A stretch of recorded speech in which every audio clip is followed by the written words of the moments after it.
Hello everyone, welcome back to my new mini blog. তো দেখো, আজকে আমি একটু ভাবলাম নিরামিষ রান্না করব। তো কি করব? তো ভেবে ভেবে ভাবলাম একটু আমের চাটনি করব, পটল ভাজবো এবং কষা কষা করে নিরামিষ আলুর দম করব।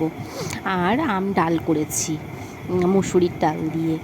তো দেখো, আলুর দমটা কষিয়ে নিচ্ছি। দারুণ এসেছিলো কালারটা। শুধু আদা বাটা জিরে বাটা দিয়ে করেছি আলুর দমটা, আর খেতেও দারুণ টেস্ট হয়েছিল। তো দেখো, এই দেখো ডাল আর আলুর দম, পটল ভাজা আর চাটনি করেছি। আর এদিকে তো গরম গরম ভাত করেইছি। তো সন্ধেবেলা আমার ননদ এবং ভাগ্নি সবাই এসেছিলো, তো সবাই মিলে চিকেন পকোড়া খেলাম, অনেক গল্প হলো।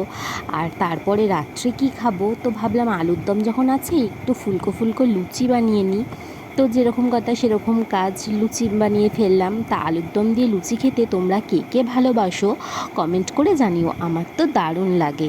আর আমার ভিডিও যদি তোমাদের ভালো লেগে থাকে, লাইক করো এবং ফলো করে পাশে থাকো, তাহলে আমি নতুন ভিডিও বানাতে আগ্রহ পাবো।